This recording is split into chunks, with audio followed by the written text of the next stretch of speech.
नमस्कार। डिक्टेशन शुरू करने से पहले कुछ शब्द चिन्ह देख लीजिए। करता है, कर्ता मैंने है मैंने त में मिला दिया है, करते में भी है मैंने त में मिलाया है। केंद्र सरकार, राज्य सरकारें, बड़े बड़े अगर कोई भी शब्द दो बार रिपीट होता है, जैसे बड़े बड़े, तो एक बार बड़े लिखकर मैंने एस की तरह एक ऊपर सब चिन्ह बनाए हैं। होती है, नलकूप, रही हैं, किसी तरह, कारखाने, निवेदन, भस्म, किन किन, यहाँ पे भी किन किन दो बार आ रहा है, तो एक बार किन लिख के मैंने इसकी तरह ऊपर सब चिन्ह बना दिया छोटा सा। और समन्वयक। डिक्टेशन शुरू करते हैं। 70 शब्द प्रति मिनट की रहेगी ये। स्टार्ट।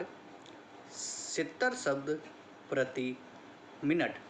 अध्यक्ष महोदय, आज जो किसान है गन्ना पैदा करता है वह परेशान है कि क्या होगा विराम, हमारा यह व्यापार रहेगा या नहीं रहेगा विराम, उसका यह व्यापार चलेगा या नहीं चलेगा विराम।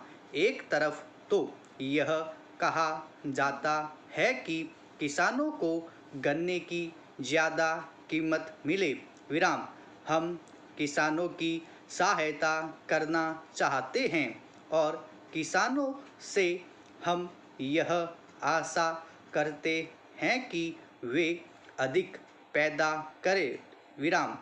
लेकिन दूसरी तरफ किसानों को जो मिलने वाली चीज़ें हैं उन पर नए कर लगाए जाते हैं विराम।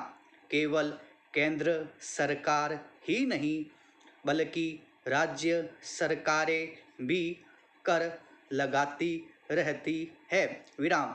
अधिक उपज के लिए किसानों को कुछ चीज़ों की आवश्यकता है जिनकी पूर्ति करना बहुत आवश्यक है विराम।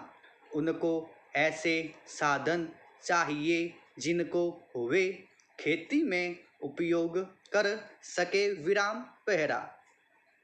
हमारे प्रदेश में बड़े बड़े बांध बने हैं और उनसे बिजली पैदा होती है विराम, लेकिन बिजली घर का कहीं पता नहीं है विराम।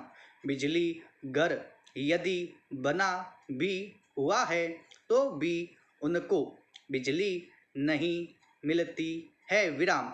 नलकूप पड़े हैं लेकिन चालू नहीं किए जा रहे हैं विराम।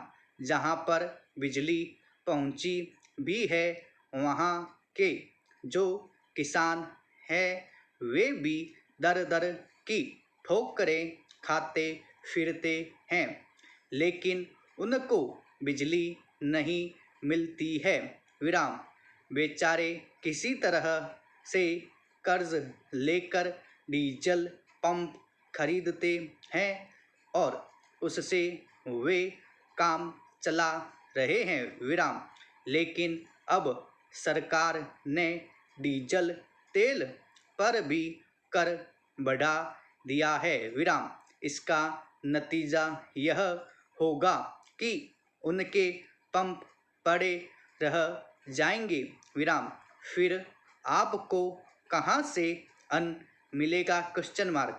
आप किसान से यह आशा करते हैं कि वह अधिक अन्न पैदा करके आपको दे विराम, उपज बढ़ावे, लेकिन जो साधन हैं उन पर आप कर लगाते जा रहे हैं विराम। किसान पर आप इतना बोझ डालते जा रहे हैं कि उनके प्रयोग को ही वह भूल जाएगा विराम पहरा। खाद की भी बात की जाती है विराम। आप कारखाने भी खोलना चाहते हैं। दुनिया के जो बड़े बड़े देश हैं उनको आप निवेदन कर रहे हैं कि यहाँ आकर वे खाद के कारखाने खोले और खाद पैदा करे। विराम। क्या खाद आप इसलिए पैदा करना चाहते हैं कि किसान उसको ले जाए और उसकी फसल भस्म हो जाए? Question mark.